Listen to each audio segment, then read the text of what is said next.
But in today's dish, it's all presented by Stone Academy. We want to wish a big happy birthday to the princess. No, not Teresa. Princess Charlotte. Happy birthday. The middle child of Prince William and Kate is celebrating her 3rd birthday today. Comes just 9 days after the arrival of Charlotte's baby brother, Prince Louis, the newest addition to the British royal family. And Charlotte is expected to be one of the flower girls at the big wedding coming up a little bit later this month. And She's Uncle, adorable. I know, such a little Maybe cutie. Dante, Charlotte, could this be in the works? You're already trying to set it up. She's a princess. Okay, well, your little guy's a prince, I guess we could say that. This is a really cool story. You might have seen this video a few months back, but there's some big news for New Haven, the Elm City here. A Georgia teenager went 10 for 10 when applying pretty impressive. to college applications and is heading to... Drum roll. Yale. She's going to be in the Elm City. Zoe Hobson has a 4.72 GPA. Can we stop? How do you get a 4. That's like higher than a 4.0 I thought was the highest. All AP classes, that's why. There you go. We're not familiar with that. I had a 4.8, but I'm not bragging. Sure you did. Yeah, no, she applied to colleges like Duke, USC, Howard, and Spelman. She got into every single one of them, but Zoe says it was the city of New Haven. We love that. That won her heart. I stepped on Yale's campus and I knew that I was home. Like, I knew that I could grow there and develop there and become more of myself there. I'm sure she's going to be a star. Zoe is going to double major in cognitive science and Spanish. Which of those schools would you pick? I mean, if you had, I know you went to UConn. You're a Husky at heart, but what school would you? Yale's impressive. I mean, Yale? It's kind of cool to say you're a Yale graduate. Harvard also, Sure. Princeton. What about you? Well, I have 5 undergrad degrees from Yale, so I knew that. You know, in my I knew time, that. no. And you're actually a doctorate too. Yeah. Well, I walked by Yale once. I guess that counts for something, right? I went to a Sure Yale does. football game.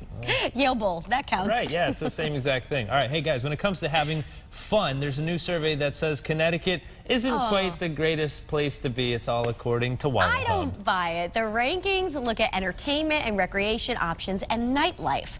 Topping the list is California, the best place for fun, followed by New York, Nevada, Florida, and Illinois. Which I could see Cali and New York. I mean, there's such big cities with Las LA. Vegas. Sure. Connecticut ranks at 38.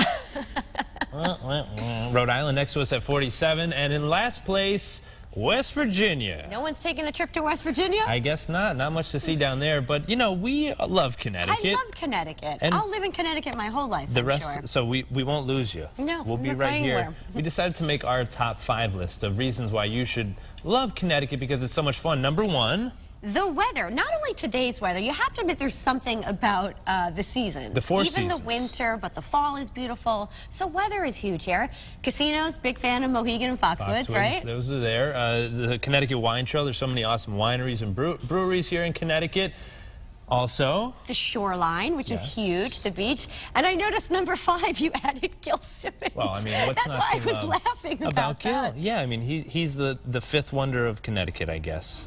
All right, coming from your mouth. All right, just putting it out there. Hey, Facebook is adding a little bit of extra something to its platform, a little bit of love, actually. They're starting a new online dating service. So what's going to happen is that you're going to be able to match up with people that you're not already friends with as a little bit of a dating app. So you have to opt in for this option, which I think is interesting because there's already Tinder, there's Bumble, there's all that kind of jazz. And it's funny, I'm not saying that I've ever done this, but back in the day, you know, maybe when I was in high school, you were in college or whatnot, you would at times Continue with the story. Maybe you would creep onto somebody's Facebook page to check out their relationship status, you know, single, divorced, married. I mean, have you done that in your day?